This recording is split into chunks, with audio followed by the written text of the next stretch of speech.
वंदनीय संत समाज, प्रिय सज्जनों तथा देवियों, नीति में लिखा है कि अपने स्वार्थ को जीत करके परिवार की सेवा करें और परिवार के स्वार्थ को जीत करके गांव या मोहल्ले की सेवा करें और देश के कल्याण के लिए गांव और मोहल्ले का भी त्याग किया जा सकता है और आत्मा के कल्याण के लिए सारे संसार का त्याग कर देना चाहिए। कर्तव्य हमारा क्या है? आपके सामने जो मेरा विषय उपस्थित होगा इस समय का, वो कर्तव्य पर होगा। कर्तव्य हमारा क्या है? कर्तव्य के विविध पहलू हैं। जीवन के अनेक पहलू हैं, इसलिए कर्तव्य के भी विविध पहलू हैं और उन सभी कर्तव्यों की महत्ता है। पत्नी के लिए कर्तव्य, पति के लिए कर्तव्य, पुत्र के लिए, माता के लिए, पिता के लिए, गुरु के लिए, शिष्य के लिए, पड़ोसी के लिए, अपने से बड़े अफसर के लिए, जो मातहत में काम करते हैं उनके लिए, राजा के लिए, प्रजा के लिए, सबके अपने अपने कर्तव्य हैं और इन सभी कर्तव्यों का पालन आवश्यक है। माता पिता से सबका जन्म होता है।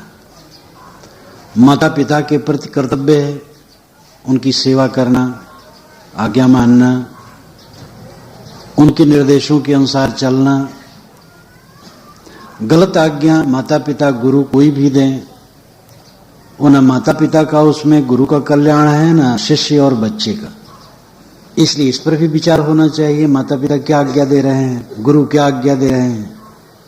लेकिन प्रायः माता पिता और गुरु शिष्य और संतान के हित चाहते हैं। सदैव शिष्य का हित, संतान का हित माता पिता और गुरु के मन में होता है। इसलिए वे जो कुछ कहेंगे हित कर ही होगा, किंतु प्रत्येक नियम का अपवाद होता है।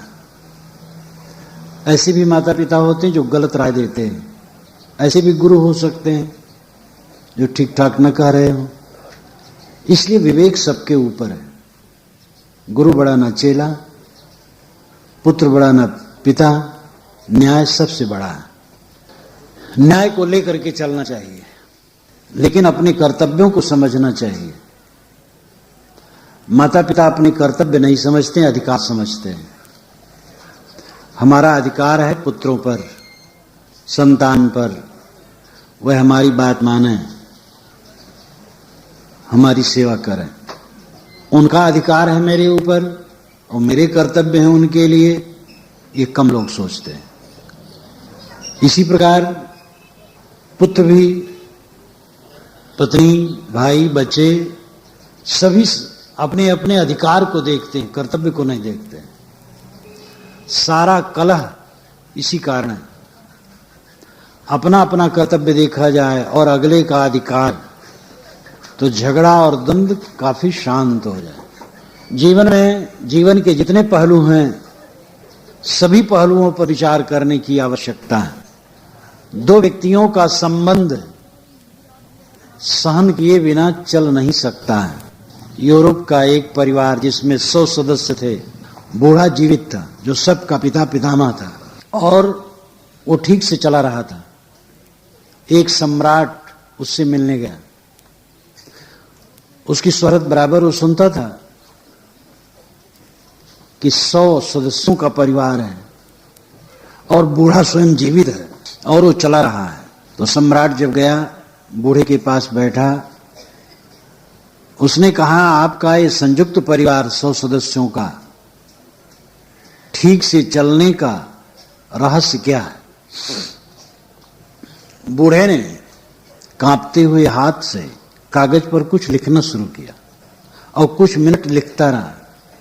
सम्राट समझा कि कोई व्यवस्थित ढंग से कोई विचार इसमें देगा, लेकिन जब सम्राट के हाथ में उसने कागज पकड़ाया तो उसमें एक ही शब्द लिखा था बारंबार, 100 बार, सहनशीलता, सहनशीलता, सहनशीलता, सहनशीलता, 100 बार ये शब्द लिखा था। संयुक्त परिवार, समाज, पार्टी, संस्था, 2 व्यक्तियों का संबंध सहनशीलता के बिना नहीं निभ सकता।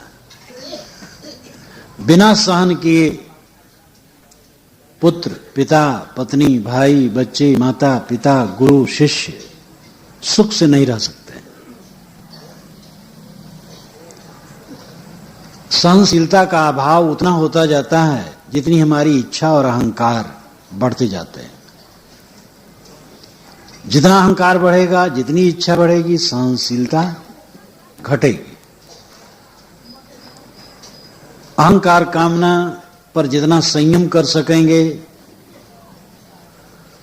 सहनशीलता होगी तभी होगी। ये बात अंग्रेज गवर्नमेंट के जमाने में गांवों में प्रायः सावन भादों में कुछ गरीब तबकों में भूखमरी पड़ती थी,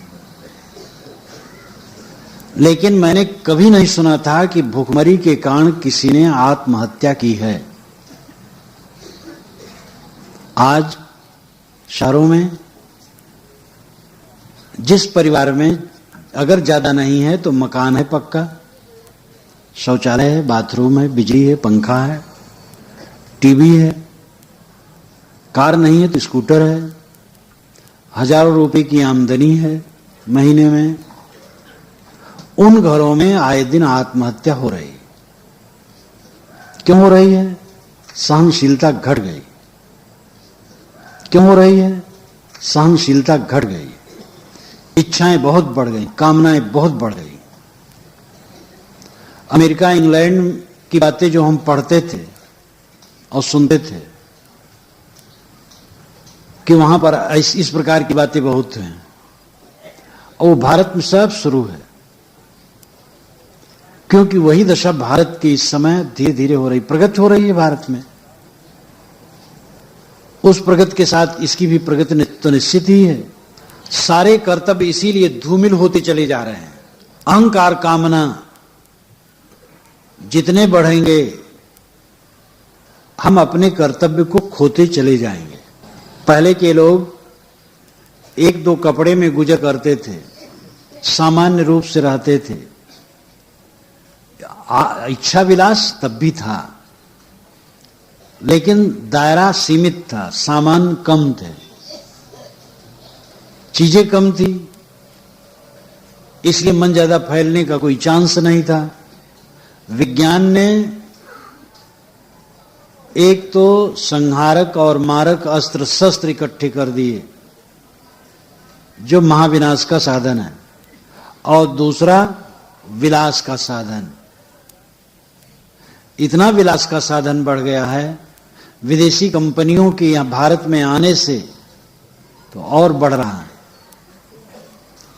और क्रय शक्ति इंसान की होनी चाहिए, तभी बड़ी बड़ी फैक्ट्रियां चलेंगी। जब आप खरीदें और बाजार में जाएं तो हर बार 150 रुपए का कबाड़ उठा करके घर में ले आएं, तब मानी जाएगी समाज की क्रय शक्ति बढ़ी, खरीदने की शक्ति बढ़ी। मन विलासी होता जा रहा है, इसलिए वो बेचैन है। खरीदने की शक्ति बढ़ी, मन विलासी होता जा रहा है, इसलिए वो बेचैन है। बेचैनी में असहनशीलता। माता पिता सेवा करके, पाल पोस करके, पढ़ा लिखा करके बड़ा बनाते हैं बच्चों को। आज के बच्चे जो पढ़े लिखे हैं, अफसर हैं, अच्छी तनख्वाह है, बच्चे से बात नहीं करते, बच्चे से बात नहीं करते, पिता से बात नहीं करते। सब ऐसे नहीं है, लेकिन ज्यादातर ये है। पिता बूढ़ा है, 80 वर्ष का है, 90 वर्ष का है, लेकिन बहू बेटे बात नहीं करते, खाने पीने का ठीक प्रबंध नहीं करते, हमदर्दी नहीं है माता पिता के लिए। ये कितना दुर्भाग्यपूर्ण है। और वही दशा उन पर आने वाली है।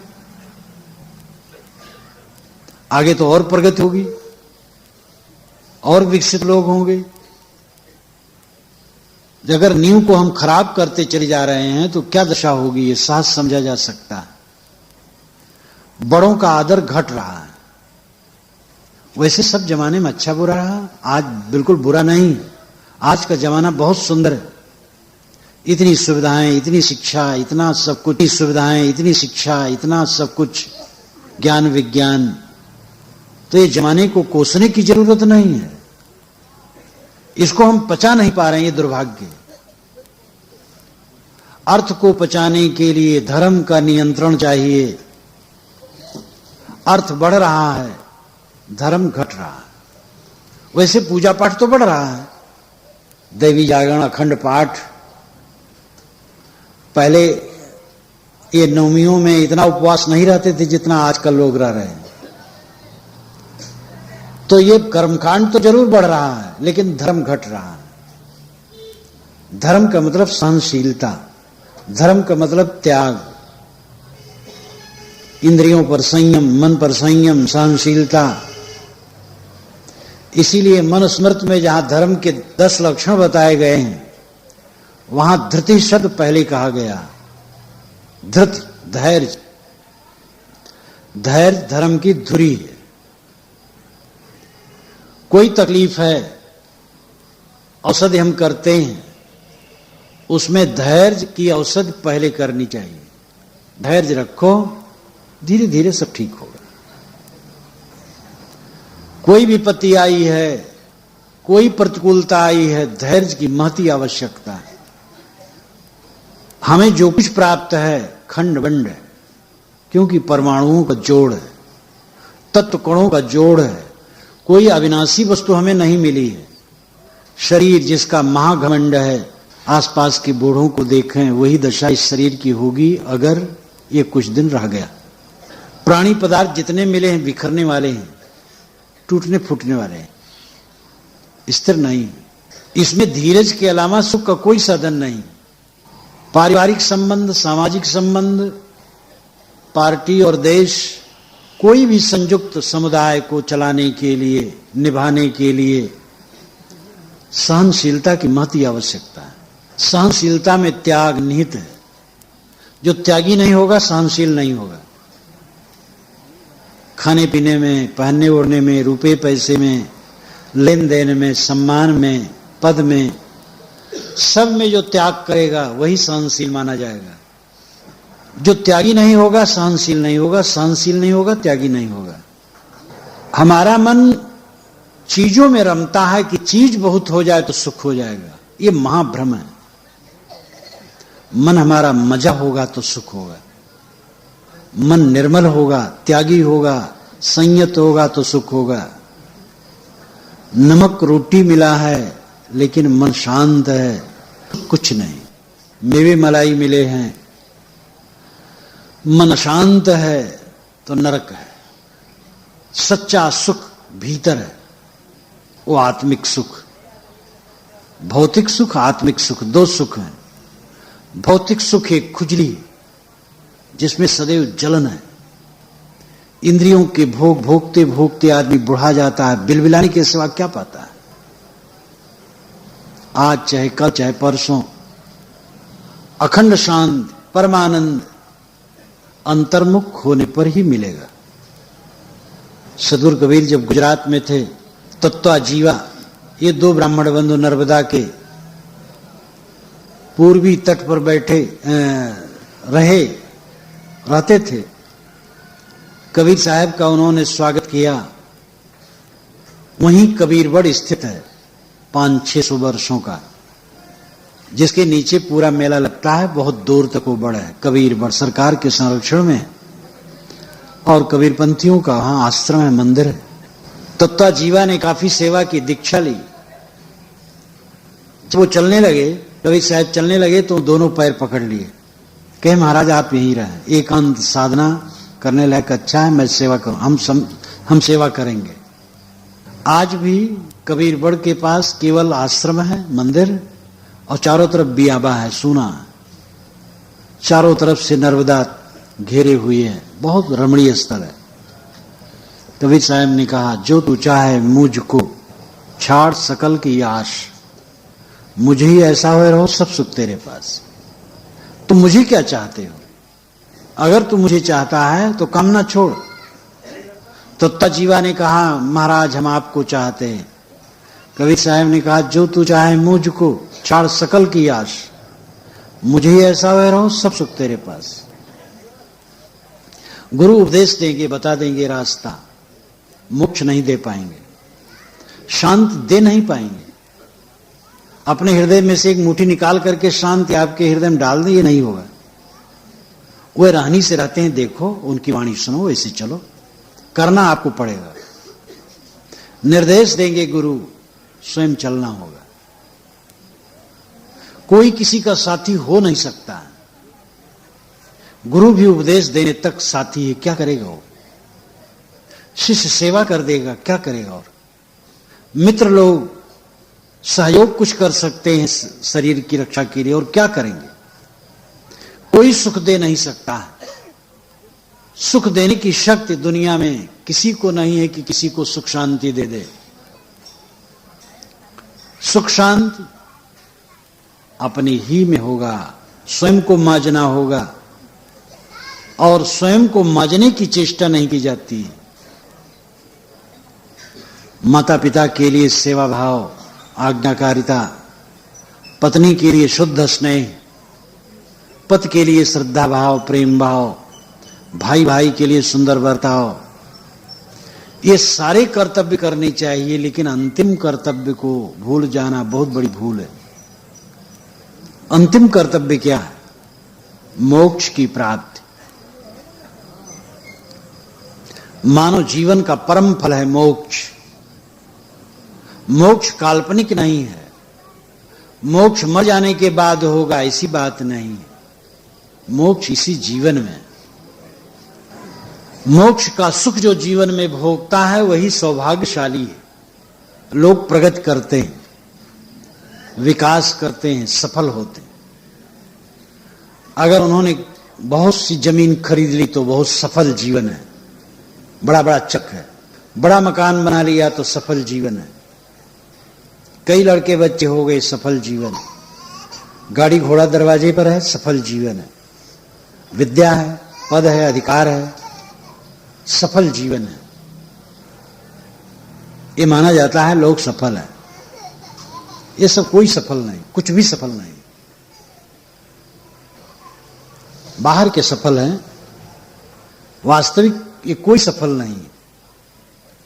वस्तुतः सफल वह है जिसका मन अपने वश में है, जिसका मन सच्च है, शांत है, उसी को आनंद है, उसी को निर्भयता है।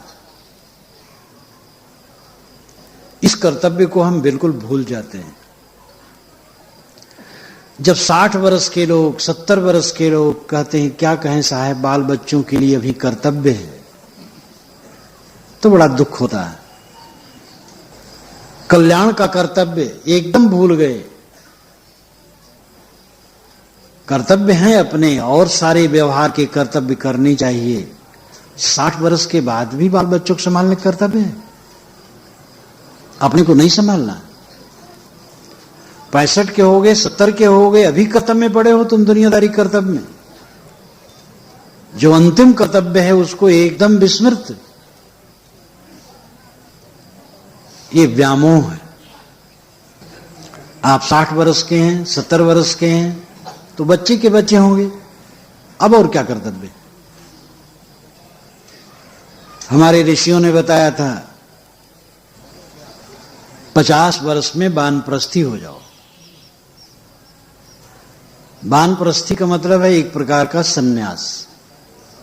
समाज की सेवा करो, परिवार को निर्देश दे दो, तप करो, साधना करो, पति पत्नी दोनों साधना में लग जाओ। 75 वर्ष में तप सन्यास, 50 वर्ष में वानप्रस्थी। वानप्रस्थी भी एक सन्यासी है। 60 वर्ष में सरकार वानप्रस्थ बनाती है, 58-60 में, किसी को 58, किसी को 60 में। अध्यापक लोगों को 60 में, बाकी लोगों को 58 में वानप्रस्थी दे देती है। जाओ, खाने पीने का प्रबंध हम करेंगे, अब तुम जाओ, छुट्टी लो, आराम करो, चाहे भजन करो चाहे ताश खेलो, तुम जानो, लेकिन मरते दम तक तुम्हें खाने का प्रबंध, तुम्हारे खाने का प्रबंध मेरे तरफ से रहेगा। सरकार 58-60 में लोगों को वानप्रस्थ कर देती है। जिस परिवार में रह करके आपने बाल बच्चों को पैदा किया, पाला पोसा, बड़ा बनाया, वो जवान है, काम कर रहे हैं, खा रहे हैं, आपका कर्तव्य बाकी है, कल्याण का कर्तव्य नहीं है। सुख से नहीं रहना चाहते हो, मरते दम तक दुनिया की चिंता, फिक्र, राग, द्वेष, काम, क्रोध, लोभ, मोह के कीड़े दिमाग में किलबिलाते रहें, ये कोई जिंदगी? भोगों का स्मरण करते करते, राग द्वेष का स्मरण करते करते, पत्थर, पानी, माटी, गोबर, प्राणी पदार्थ को जपते जपते चित्त की विकृत की अवस्था में जीते जीते मर जाना कोई जिंदगी है? धन है इसलिए सुखी हो जाओगे? कितने धनपति नरक में रात दिन जीते हैं, कितने विद्यापति नरक में जीते हैं, महाविद्वान है, मन में मवाद भरा हुआ है। ये विद्या क्या करेगी? भाषा और लिपि का ज्ञान और विविध प्रकार के विज्ञान का ज्ञान क्या करेगा काम? सबका अपना अपना महत्व होता है। पानी में कोई प्रोटीन विटामिन नहीं होता है। डॉक्टर बताते हैं, मैं तो नहीं जानता हूं, अनाड़ी आदमी है उसके लिए, लेकिन कहते हैं पानी में कोई विटामिन प्रोटीन नहीं। लेकिन पानी का अपना इतना महत्व है, आप अन्न खाएं, मेवे मलाई खाएं, पानी न पाएं तो चलेगा नहीं। सबका अपना अपना महत्व है, और जिसका सर्वाधिक महत्व है उसी का महत्व हमारे जीवन में नहीं। ये कितना दुर्भाग्य! ये सबको समझ लेना होगा। इस संसार का एक कण मेरा साथी नहीं होगा। रात दिन हम अपने आगे पीछे देख रहे हैं, एक एक उठ के जा रहे हैं। बड़ा धनपति ऐश्वर्यवान लेटा है, मौत आ गई, वो देख रहा है मेरे स्वजन रो रहे हैं, लेकिन मुझे बचा नहीं पा रहे हैं। कोई युक्ति नहीं चल रही है। सबके देखते देखते वो प्राण छोड़ देता, जाना नहीं चाहता। जाने की इच्छा, न जाने की इच्छा में समभाव हो जाना कोई मामूली बात नहीं। और मामूली है, करना चाहे मामूली है। यही तो आपका स्वभाव है, जो आपकी आत्मा है, निर्लेप है, असंग है, शुद्ध बुद्ध है। आपका यही स्वभाव है कि आप अकेले हैं, आपका कुछ नहीं। ये जितना यहां माना है मेरे बाल बच्चे, ये वो व्यवहार है, एक स्वप्न है। आपका कोई नहीं, आप किसी के नहीं। ये वास्तविकता, निर्दय वास्तविकता, एकदम निर्दय, निर्मम सत्य, नंगा सत्य।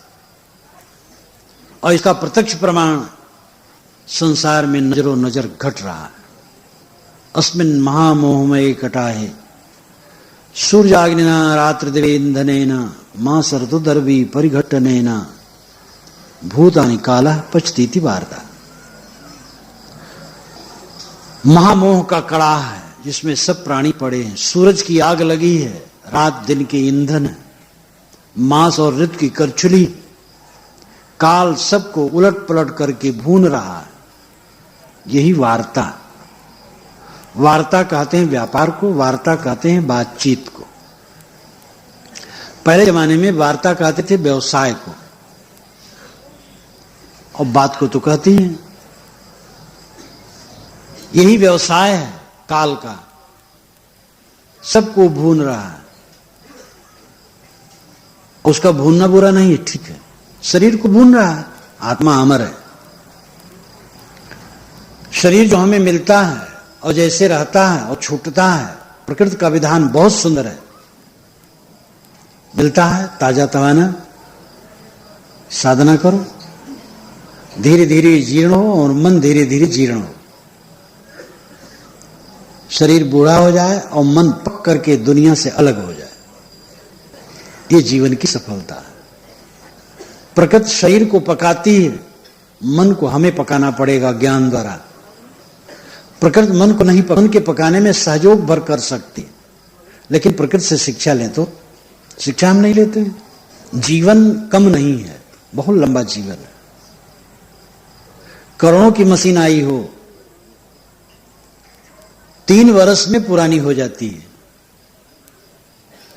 और ये मशीन 10, 20, 30 ही नहीं, 50, 60, 70, 80, 90 वर्षों तक चलती रहती है। ये मशीन ज्यादा सफल है। जीते हम कम नहीं है, शरीर में कम नहीं रहते, बहुत रहते हैं। दिमाग में गोबर घोरा हो, चाहे जितना दिन रहे क्या होगा। और दिमाग सही है, थोड़े दिन में काम किया जा सकता है। ज्ञानदेव जी महाराज ने साधना करके, गीता की टीका करके, समाधि लाभ प्राप्त करके 22 वर्ष की उम्र में अपना शरीर छोड़ दिया था। ज्ञानदेव जी महाराज महाराष्ट्र के 22 वर्ष में शरीर छोड़ दिए थे। स्वामी शंकराचार्य, आदि शंकराचार्य 32 वर्ष में। सदगुरु श्री पूर्ण साहब जो बीजक के प्रथम टीकाकार हुए 32 वर्ष की उम्र में। स्वामी रामतीर्थ 33 वर्ष की उम्र में। स्वामी विवेकानंद 39 वर्ष की उम्र में। शरीर बहुत दिनों तक रहा, इसकी कोई जरूरत नहीं है। शरीर जब तक है हम करते क्या है? 200-400 वर्ष रहे, काम न करेंगे तो क्या होगा? काम करें, थोड़े दिन में काफी है। जितनी लंबी जिंदगी हमें मिलती है उसमें हम 20 बार मोक्ष ले सकते हैं, लेकिन एक बार मोक्ष ले लें तो 19 बार और लेना नहीं पड़ेगा, बस उसी को बनाए रखना पड़ेगा। लेकिन समय हमारे पास बहुत है, उसका उपयोग हम नहीं करते हैं, इसलिए समय बीतता चला जाता है, अंतर्मुख नहीं होते हैं। तो हमारे अपने अपने सारे कर्तव्य प्रशंसनीय हैं। माँ बाप के साथ सुंदर बर्ताव न करना बहुत गलत है। गुरु के साथ, संतों के साथ अच्छा बर्ताव न करना, बुजुर्गों और बूढ़ों के साथ अच्छा बर्ताव न करना बहुत गलत है, और इसका परिणाम भोगना पड़ेगा। अपने से बड़ों के साथ, अपने से छोटों के साथ, पुत्र के साथ, भाई के साथ, परिवार के साथ, पड़ोस के साथ अच्छा बर्ताव, अच्छा कर्तव्य न करना कभी सुखद नहीं हो सकता है। चित्त ही शुद्ध नहीं होगा। अंतःकरण पवित्र हुए बिना ज्ञान के बीज उग नहीं सकते हैं, और उगेंगे तो सूख जाएंगे। अंतःकरण की पवित्रता प्राप्त कर्तव्य को अदा किए बिना संभव नहीं है। हमारे जो कर्तव्य जब प्राप्त हो वो करें, तब अंतःकरण पवित्र होगा। जिसका अंतःकरण पवित्र है उसी अंतःकरण की पवित्रता प्राप्त कर्तव्य को अदा किए बिना संभव नहीं है। हमारे जो कर्तव्य जब प्राप्त हो वो करें, तब अंतःकरण पवित्र होगा। जिसका अंतःकरण पवित्र है उसी के जीवन में धर्म की सिद्धि होगी और जीवन का सच्चा फल मिलेगा। इसलिए उन कर्तव्यों को कभी छोटा नहीं समझना चाहिए। पद में, उम्र में हमसे कोई छोटा, वो हमसे प्यार पाने का अधिकारी है। प्यार, श्रद्धा एक ही बात है। मन की कोमलता जब हम बड़ों के लिए समर्पित करते हैं तो श्रद्धा नाम हो जाता है। छोटों के लिए समर्पित करते हैं, उसका नाम प्रेम या प्यार हो जाता है, करुणा हो जाता है। लेकिन आवश्यकता है, सब तरफ आवश्यकता है।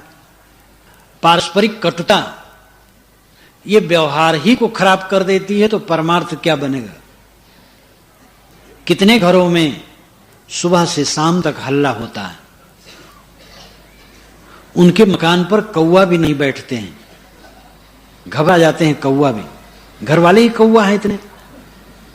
दरवाजे से लेकर के अंदर तक कबाड़ खाना है, न तो वस्तुएं करीने से रखी जाती, न सफाई होती, न सौम्य भाषा बोली जाती है, न परस्पर में कोई सहमति है। ऐसे घर में, ऐसे संयुक्त समाज परिवार में कैसे सुख होगा? धनी और गरीब होना ये तो संसार में चलता है। धनी गरीब सापेक्ष है। जिसको आप धनी कहो वो भी गरीब है, जो इसको गरीब कहो वो भी धनी है। 4 किलोमीटर से 3 किलोमीटर नजदीक है, 5 किलोमीटर दूर है, लेकिन 7 किलोमीटर से 5 किलोमीटर नजदीक है। तो नजदीक दूर कम बेस ये सापेक्ष है। सापेक्ष मतलब एक तरह, सबके पास भौतिक वस्तुएं बराबर नहीं होती हैं। शारीरिक योग्यता और बौद्धिक योग्यता भी एक नहीं होती, बराबर नहीं होती। इसलिए भौतिक उपलब्धियों में अंतर रहना स्वाभाविक है, इसको कोई मिटा नहीं सकता। लेकिन जो भीतर का अंतर है वो मिटाया जा सकता। जैसे सुविधा संपन्न व्यक्ति का मन साधना द्वारा शीतल हो सकता है, वैसे साधारण कमाते खाते व्यक्ति का भी मन शीतल हो सकता है। महल वाला जैसा अपना मन शीतल कर सकता है, झोपड़ी वाला भी कर सकता है। इतना चाहिए कि खाने को मिल जाए, रहने को मिल जाए और तन ढकने को मिल जाए। अगर इसमें परेशानी हो तो परेशानी है। खाने को मिलना चाहिए, चाहे रोटी मात्र हो। हजरत मोहम्मद ने तो यहां तक कहा है हदीस में कि सूखी रोटी और पानी पर तुम्हारा अधिकार है और किसी चीज पर नहीं। श्रीमद् भागवत में कहा है, यावत भ्रेद जठरम तावत सत्वम हिदेहि नाम अधिकम यो अभिमन्यत शास्त्रेनो दंडमर्हति। जितने में देहधारियों का पेट भर जाए उतने पर ही उनका अधिकार है। उसे अधिक पर जो अधिकार मानता है वो चोर है, उसको दंड मिलना चाहिए। मार्क्स ने भी ऐसा नहीं कहा। कबीर साहब की साखी तो बहुत प्रसिद्ध है, रूखा सूखा खाई के ठंडा पानी पीऊ, देख पराई चुपड़ी मत ललचावे जीव। तो भाई भोजन न मिले और तन ढकने कपड़े न मिले और रहने की जगह न मिले तो ठीक नहीं, इतना मिलना चाहिए। इसके बाद फिर कैसी कैटेगरी है, क्या क्वालिटी है, क्या स्तर है, ये तो कम बेस रहेगा। इसमें अपना मन न फंसावे। जीवन में जो सबसे बड़ी चीज है वो आत्म शांति, और वह विद्वान अविद्वान, धनी निर्धन। निर्धन का मतलब ये नहीं होता है कि वो खाता नहीं है, कम धन है बस।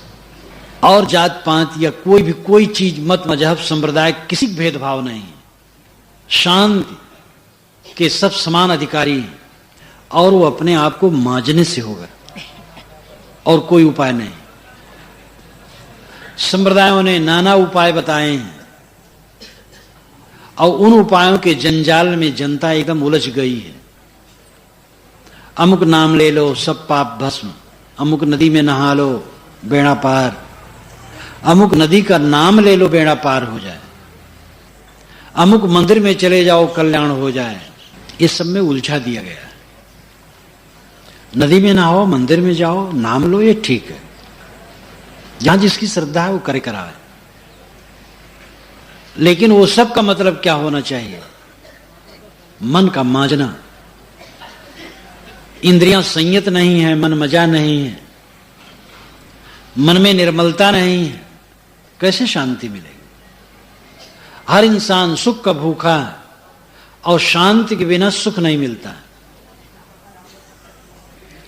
शांत मिलने की चीज नहीं है। अशांति वाला काम करना छोड़ते जा, शांत शेष स्वयं रह जाएगी। अपने मन इंद्रियों को संभालते चले जाएं, बस शांति ही शेष है। आपका स्वभाव ही है शांत, आपका स्वभाव ही है शांत। अशांत तो होते हैं आदत बनाकर। बीड़ी नहीं पीते थे, बीड़ी के लिए आप अशांत नहीं थे, अब बीड़ी पीने लगे तो बीड़ी के लिए अशांत होने लगे। शराब नहीं पीते हैं, उसके लिए कोई अशांति नहीं, लेकिन शराब शुरू कर दें उसके लिए अशांत होना शुरू हो जाएगा। आपके गांव और मोहल्ले में कोई लड़की रहती है, नजरों के सामने पड़ जाती है, नहीं कोई मतलब नहीं। एक दिन बातचीत हो गई, मोह हो गया, अब उसको देखे बिना रह नहीं पाते। ये उलझन किसने बनाई? आपने बनाई। इस उलझन को कौन मिटाएगा? आप मिटाएंगे। कोई संत, गुरु, दोस्त अच्छी राय दे सकते हैं, मिटाना आपका काम है। शुरू से, जीवन के शुरू से कूड़े कचड़े हम अपने हृदय में भरते चले गए, और उन कूड़े कचड़ों को निकालने वाला कोई दूसरा नहीं है, आप हैं। हमने भरा है, हमें निकालना है। ये वैज्ञानिक तथ्य है। भगवान कृपा कर देगा, सब ठीक हो जाएगा, ये कहने सुनने में मीठी लगती है बात। भगवान क्या कृपा कर देगा, कैसे ठीक हो जाएगा? सबकी कृपा है, अपनी ही कृपा अपने ऊपर नहीं, जो अपने को हम ठीक करने के प्रयास में नहीं। सोचने की जरूरत है, सोचा कम जाता है। शब्दों की हवा चलती रहती है, लोग एक दूसरे से सुन करके कहते सुनते रहते, सोचते बहुत कम लोग हैं। हम कठपुतली हैं, ईश्वर सूत्रधार है। जैसे ईश्वर सूत्रधार है, जैसे वो चला वैसे हम चले। कहने में सरल है, सुनने में सरल है, मीठी बात है, लेकिन आपने कभी गंभीरता से सोचा है कि आप कठपुतली हैं और ईश्वर सूत्रधार हैं? अगर आप कठपुतली हैं तो ये सत्संग की जरूरत नहीं है। कठपुतली को उपदेश नहीं दिया जा सकता है, कठपुतली कोई सुधार नहीं कर सकती है। पर्दे के अंदर से सूत्रधार जैसे प्रेरित करता है, सूत्र चलाता है, वैसे कठपुतली नाचती है।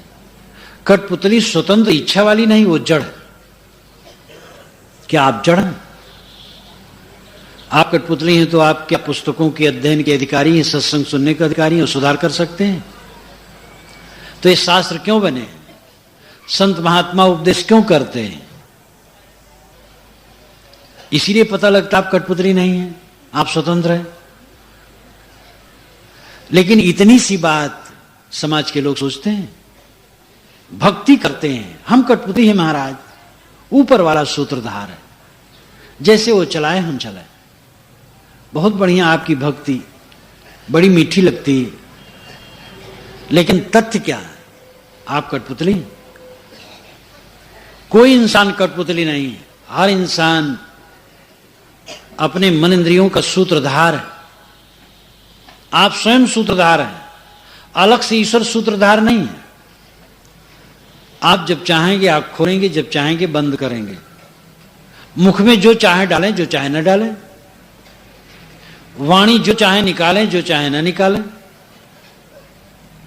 जहां चाहे आवें जाएं। आप स्वतंत्र हैं। स्वतंत्र ही कर्ता होता और कर्ता स्वतंत्र होता है, ये प्रकृति का विधान है। जो स्वतंत्र नहीं है वो कर्ता नहीं हो सकता है, और जो कर्ता है वो परतंत्र नहीं हो सकता है। आप स्वतंत्र कर्ता अपने कर्मों के। आपने सुना है कि आत्मा कर्ता भोक्ता नहीं है, ये भी सुने, ये भी सच है। स्वभाव से आत्मा कर्ता भोक्ता नहीं, लेकिन देह मन संबंध में कर्ता भोक्ता,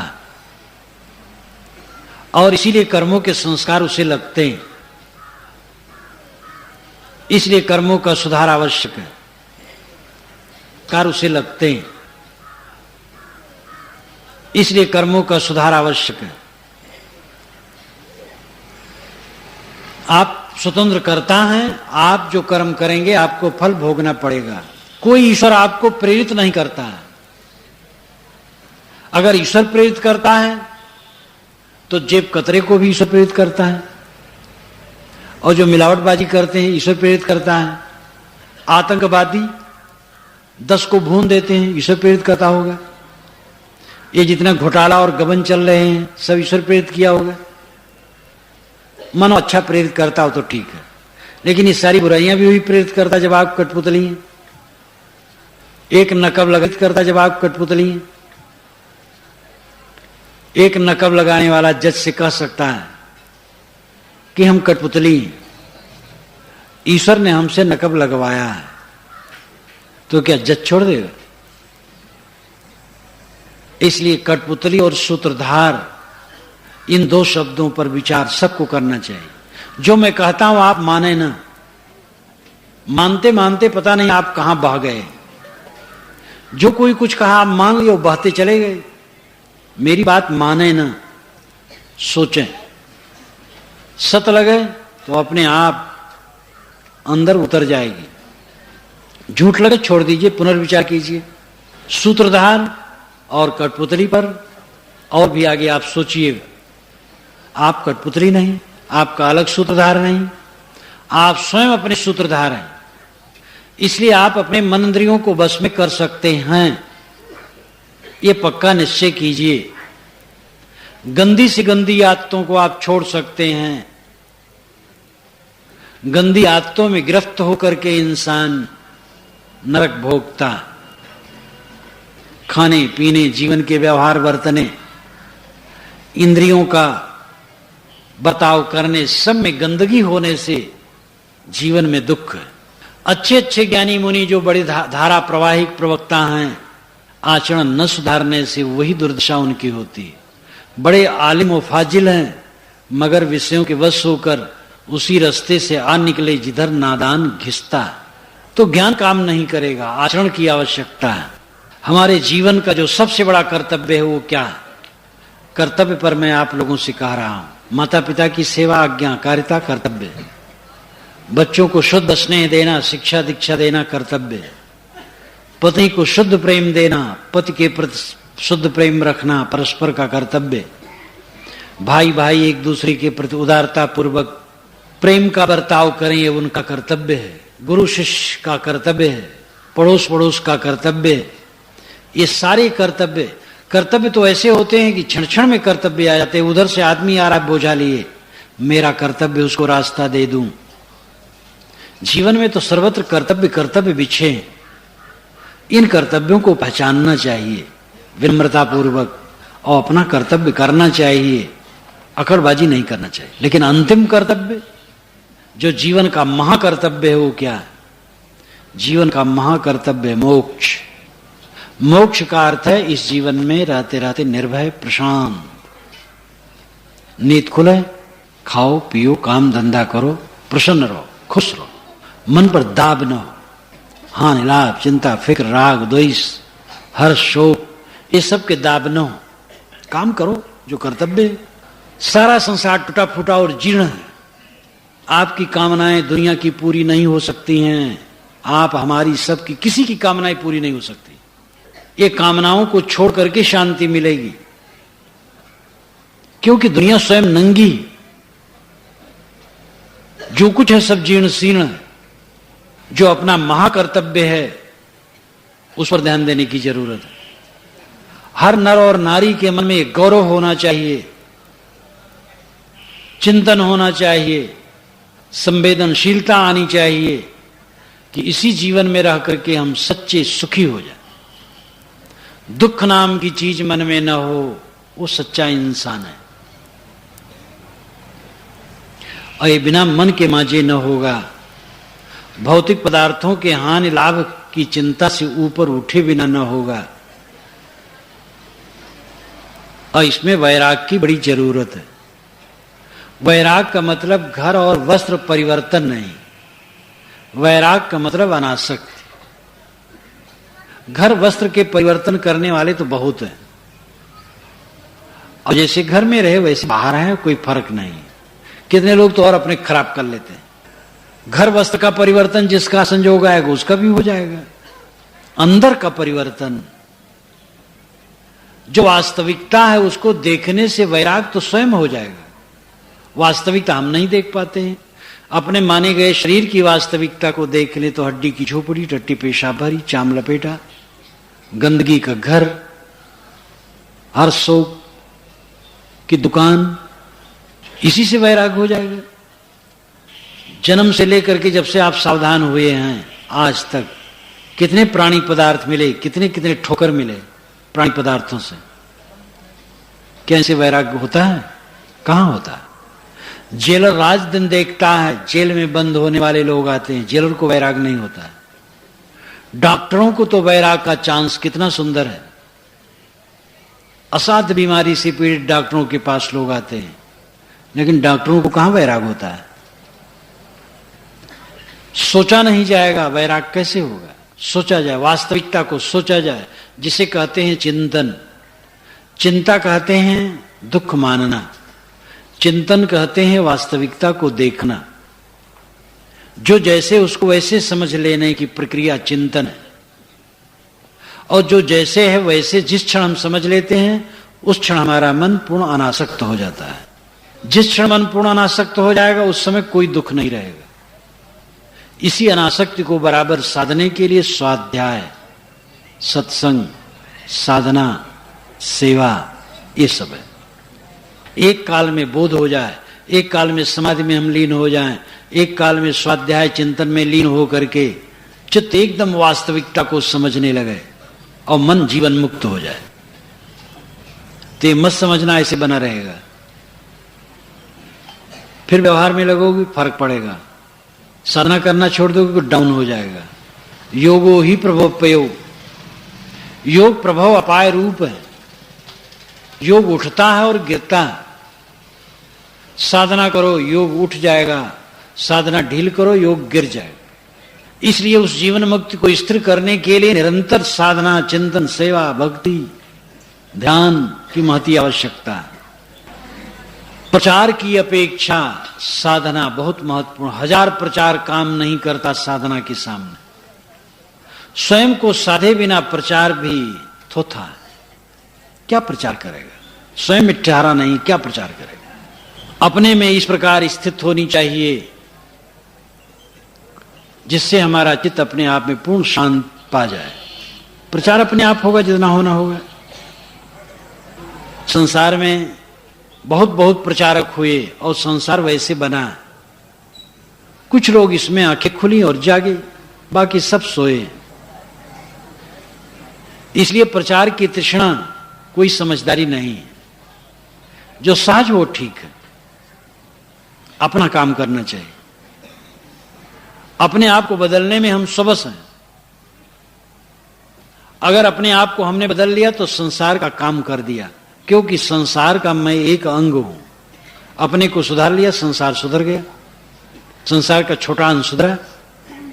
हमें देख करके और जिनको सुधरना होगा सुधरेंगे और सुधरेंगे और सुधरेंगे। इसलिए पहले स्वयं को सुधारने की फिक्र होनी चाहिए, तब दूसरे के सुधार की चिंता करनी चाहिए।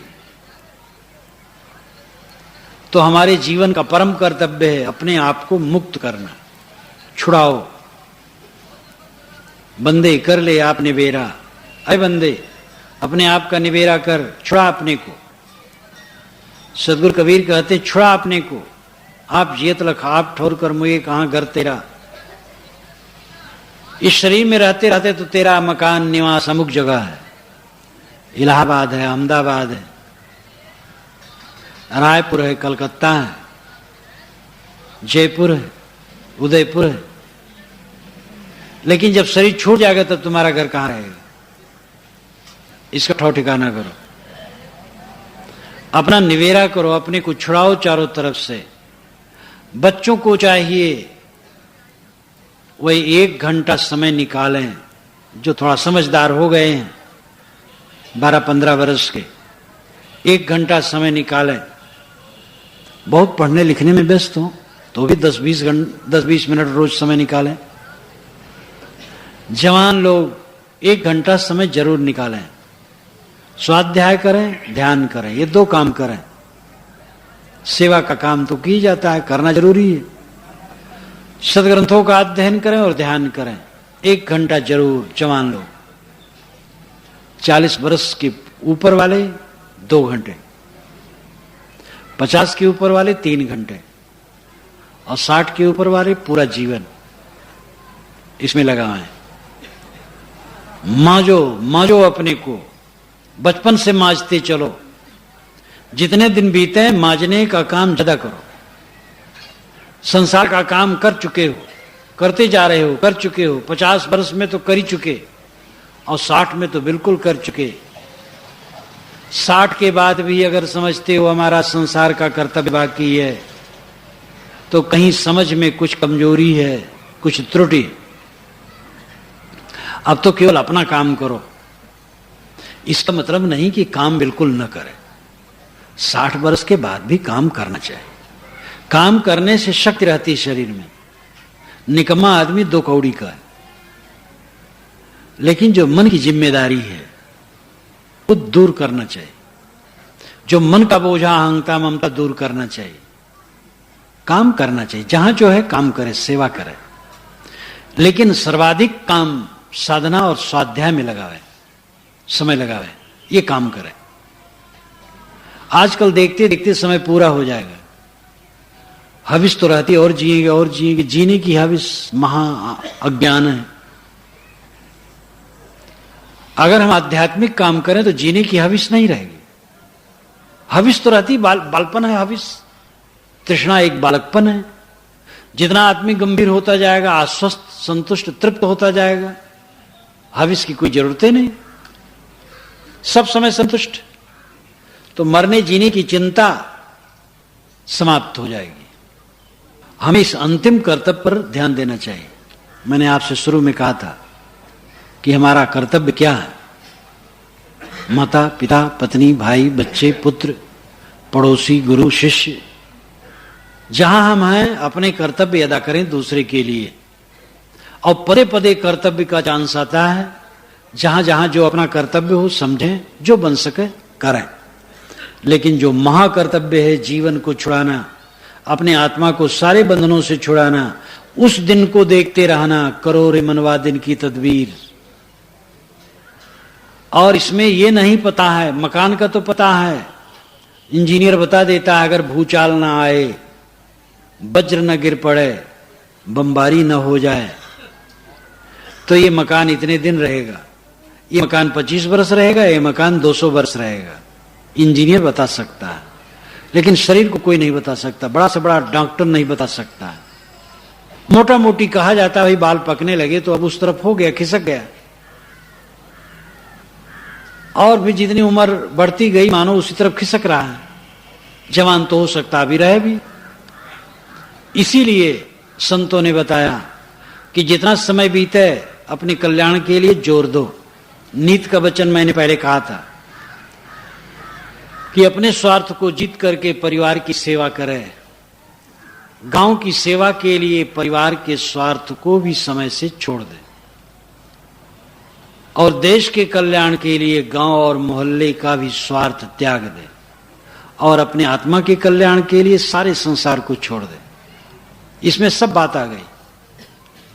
और सब करना है, अपना स्वार्थ भी करना, बिना अपना स्वार्थ के चल नहीं सकता है। खाना पीना, पहनना, ओढ़ना लगता है, लेकिन समय से अपने स्वार्थ को थोड़ा जीत करके परिवार की सेवा करनी चाहिए। परिवार समाज के लोग सुखी रहें तो हम स्वयं सुखी रहेंगे।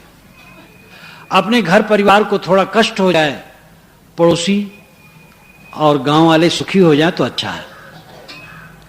गांव वाले, मोहल्ले वाले हमारे कुछ उनको त्याग करना पड़े और देश सुखी हो जाए तो अच्छा है।